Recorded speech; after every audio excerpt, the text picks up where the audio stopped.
Sometimes we need a little kick in the butt. Sometimes we need a little push. Sometimes we need a little reminder. Nothing on that video you haven't heard before. Maybe some of you, I don't know. But most of you have heard things on that video before. Question is, why aren't we doing it? Are we doing it? These little reminders, these things that we know will help us get to the life that we're designing. Are we doing it? Are we doing these things? That's why I told you we have to reprogram our brain. The things you hear are going to be reminders for you because one day it's going to click. One day you're going to be like, oh, got it. I'm not thinking about this right. That's why it's not changing. One day you just got to hear the messages over and over again.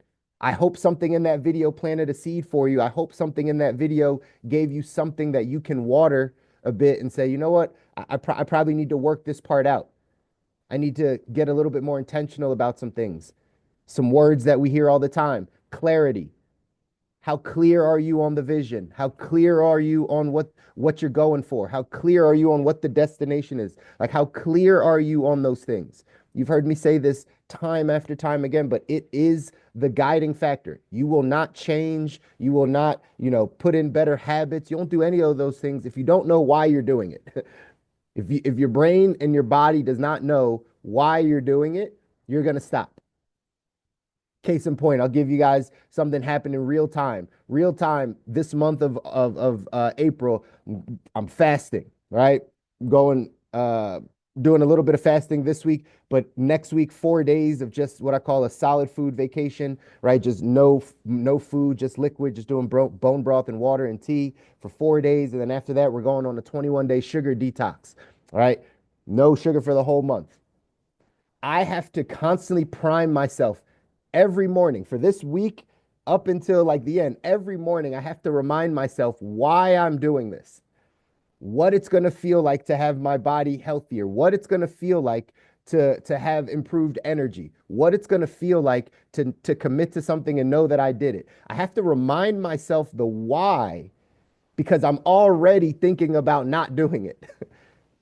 Again, I'm telling you guys, I'm just like y'all. I'm just a little further down the path, but like all these things are the same things.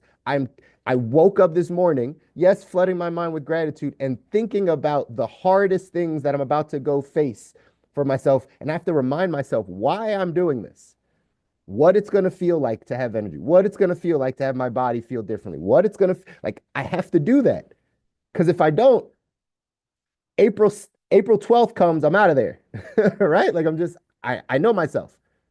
But do you do this for yourself? Right? Do you constantly prime yourself and remind yourself why you're doing the things you're doing? Why you're going after the goals? Why you're reading the books? Why you're changing your environment? Like, do you know why you're doing it? It's incredibly important, you guys. What's your North Star is something he said in there. What's your North Star? What are you headed towards? What are we getting to? What makes all of this worth it for you? You have to be clear on that. Focusing on what can happen and not what can't happen. This is a big deal for all of us that want to go off and design your ideal life. I think we talked about it Monday or Friday. I can't remember. All these days blend in, right? But we talked about focus. We talked a little bit about focus, right? Following one course until it's successful. What you focus on, you get more of. Where your focus goes, your energy flows. So are you focused on the things that can't happen? Are you focused on the things that you don't want to happen? Or are you focused on the things that can happen and the things you do want to happen? Do this test with people around you in your life. Ask people what it is that they want, right, in the future, 3 years from now, 5 years from now, and listen closely. If the first thing they say are things they don't want, you know where they're focused. Think about that. If you ask someone, hey, what do you want, in 3 years? What does life look like in 3 years? What are you trying to? And the first thing they say is, I don't want to be at this job. I don't want to have this problem. I don't want to. Then you know exactly where they're focused. You know they're going to get more of that. For you, change your language. If someone asks you that question about your future, the first thing out of your mouth should be what you do want to happen. The picture you're painting. That lets you know you're focused on that, not focused on the opposite, right? No excuses, no blaming. No excuses, no blaming. If you are an excuse maker, it's okay. We've all been there one day, right? At some point, we were all excuse makers. but not for us that want to go off and design our ideal life. If that's you, you're like, hey, I want to go off and design my ideal life. You don't have time to make excuses. You don't have time to blame other people. You don't have time to blame circumstances. You don't have time for those things. It's not even productive. I was listening, man, I was listening to, I think it might have been Shannon Sharp. I can't remember, but he was talking to somebody and they were having a conversation about the people that they surround themselves with, the people that they work with. They say the people that they're working with, if they bring something to them that says, oh, we can't do that, they almost disregard the fact that they even said that. It says it takes too much energy to think about why we can't do something. Let's just think about how we can make it happen.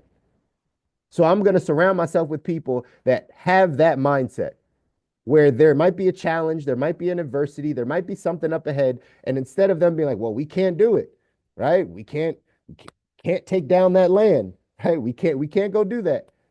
I don't even want to listen to you. I don't even want to hear that. It takes too much energy for me to think about why we can't do something.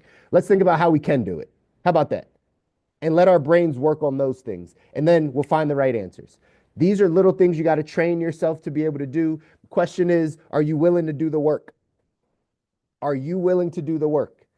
These little millimeter shifts in thinking, these little shifts in habit, these little shifts in thought, these little shifts in what you consume and what you do on a day-to-day basis. Are you willing to do that work in order to get to the life that you're asking for? Don't ask for something and then not be willing to do the work to get it. Hope is not a strategy. I know it's tough, but hope is not a strategy, right? You can hope for the greatest, but hope is not a strategy of how you get there. You can't just think these things are going to fall on you. You have to be willing to do the work. So, ladies and gentlemen, are you up to doing the work? It's a brand new month. Are you up to doing the work to change your health? Are you up to doing the work to change your relationships? Are you up to doing the work to change your finances? Are you up, right? Are you up for it? If not, we got to get some energy. We got to start shifting where we're focusing. We got to shift what we're allowing in so that we have the energy to do the work necessary to get to the life that we're asking for. Don't settle into the life you have right now. Go after the life that you're asking for. Are you willing to do the work? Are you willing to give it your all? I wrote this down. People want to change more than people want change more than they want to change. People want change more than they want to change. Let that not be us. I'm only talking to you guys on this call, right? I've said this before, not everybody wants to be great. Not everybody wants to pursue the highest, grandest expression of their life. Not everybody wants to live at a higher level. Not everybody wants to experience life and have life exactly where they want. That's not everybody. But if it's you, then you have to take heed to this stuff. You can't be the person that wants change more than you want to change. You have to want to change. You have to change the way that you think so that you can see your life change. This is important because a lot of people talk. I'm in a business where a lot of people talk. They do a lot of talking about what they will do or what they want to do.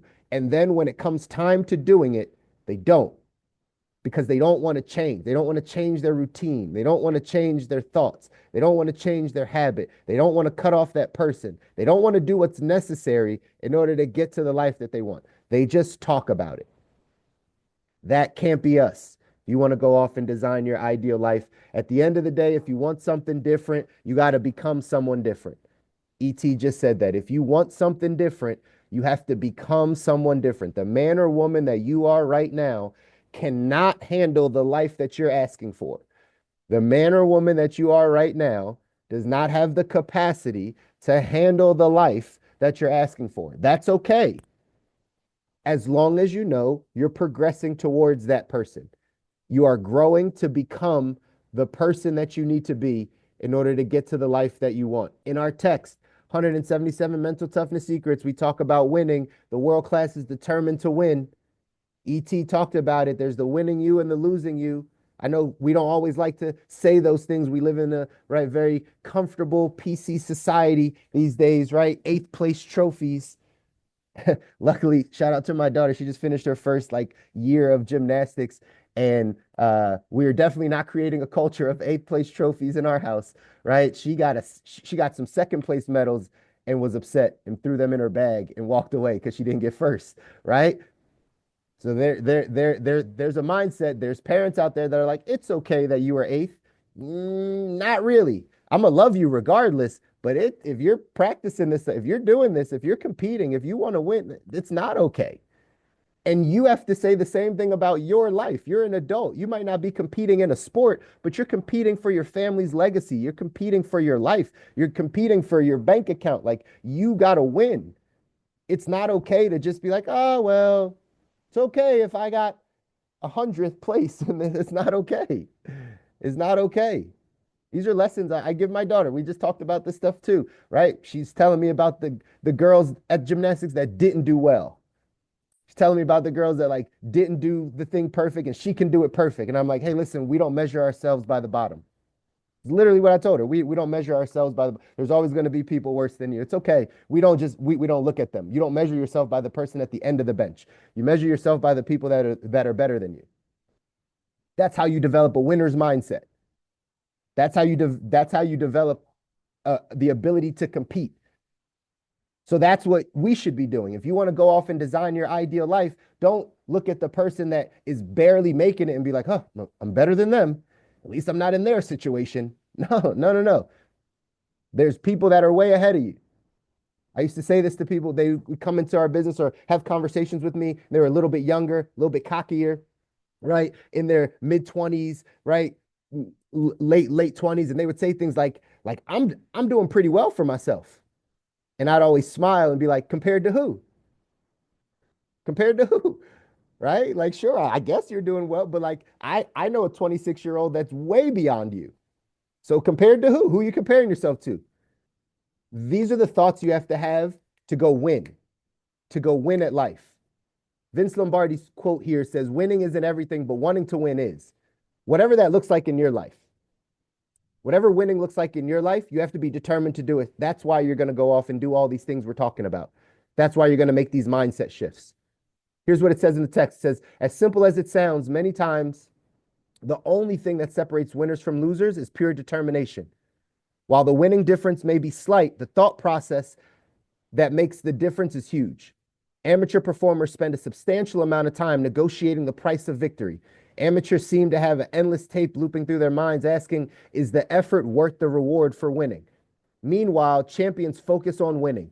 Their attitude is whatever it takes. Champions don't negotiate their efforts and sacrifices en route to victory. The decision to pay any price and bear any burden in the name of victory was made long before the game started. This subtle difference in thinking is a huge advantage.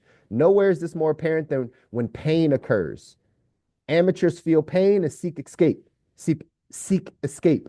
Professionals expect to feel pain and have been mentally trained to push past it while maintaining a world-class level of performance. Champions are the warriors of the world. Their outstanding preparation, both mental and physical, makes them unstoppable and ferocious on any performance field. The mindset of a champion, the mindset of the world class is whatever it takes. Whatever it takes. Whatever it takes for you to win.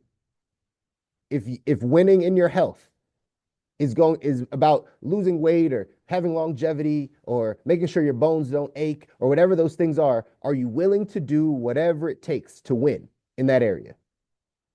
If winning in your marriage, if winning in your relationships mean you have to sacrifice some things, you have to change some things, you have to get some more patience, you have to watch your mouth, like if that's what it means, are you willing to do whatever it takes to win in the space of your relationships? In business, in finance, in your financial life. If it means you're supposed to write out a budget and track your money, if it means you got to save money, if it means you can't go out and do the things you've been wanting to do, no matter what you feel like, are you willing to do that? Like, are you willing to do whatever it takes? That's the message, ladies and gentlemen. You got to do whatever it takes to get to the life that you want. You got to do whatever it takes. You got to continue to train and push yourself to become more mentally tough to handle what's up ahead. If your life feels like it's up and down, it's typically because your emotions are up and down. Because you're too high on the highs and too low on the lows. When things happen in your life, you are all the way down in the valley and it takes you a long time to get back out. When things are really, really great, you might be right on the top of the mountain, spending a bunch of money, doing a bunch of great things. And then as soon as you come back down, it's like, huh, why me? Why this? You're too high, too low. You got to learn how to be right here. Emotional intelligence, learning how to control your emotions. Mental toughness, learning how to get stronger mentally to handle what's up ahead. This is how you design your ideal life. Little shifts, little shifts in thought help you create different outcomes. But you got to play to win. You got to play to win this game of life. Whatever that looks like for you. That the best part is you get to determine that. You get to determine what winning looks like. I'm not telling you what winning looks like for you. That goes back to the clarity piece. How clear are you on what this is, what you're doing here, why you're doing this? How big is your vision? Whatever vision God placed in your mind, it's yours. No one else has that. He gave it to you so you can go fulfill that. If you're not willing to do the work to go fulfill it, then don't just hope that it happens because it won't. You got to be determined to win. Got to be determined to win. Action step for today says on a scale from 1 to 7, 7 being most determined, how determined are you to accomplish your goals and dreams? Be honest with yourself. Take a hard look in the mirror. On a scale from 1 to 7, 7 being most determined, how determined are you to accomplish your goals and dreams in any area? You want to be a multimillionaire? How determined are you to do that? You want to be in great physical shape and health and have longevity and live. One of my mom's friends' moms just passed away. She was 110 years old. She was 110. 110, y'all. Like it was like it's like she's been on the news, all types of stuff, right? She just passed away. But like, how determined are you to live a healthy, fulfilling life? How determined are you? You have to decide those things. And then it says, an assessment of the results you have achieved so far is an accurate measure of how determined you've been in the past. So if you look back and see where you've come from, you can figure out your level of how your level of determination has been. Now, the best part is we get to decide our level of determination moving forward. I challenge all of you to go out and do this. It's Wednesday. Do something that scares you. Do something that changes you. Remember, if it doesn't challenge you, it's not going to change you. And if we don't change, we don't get to the place that we need to be in life. If we're not changing who we are, if we're not constantly re-evolving and evolving our thoughts and beliefs and who we are, we're not going to get to the place we need to be. So that's my challenge for all of you. I love all of you. I want you to win. You deserve to win. Your families deserve to win. If nobody tells you that, I will always tell you that. I'm in your corner. I'm rooting for you. I know that this journey takes work. To live the life that you don't need a break from, it takes work, real work, mental, emotional, spiritual work. If you're not willing to do that, probably aren't going to get to your life. But if you are willing to do that, there's good things up ahead, y'all. Love you guys. See you guys on Friday.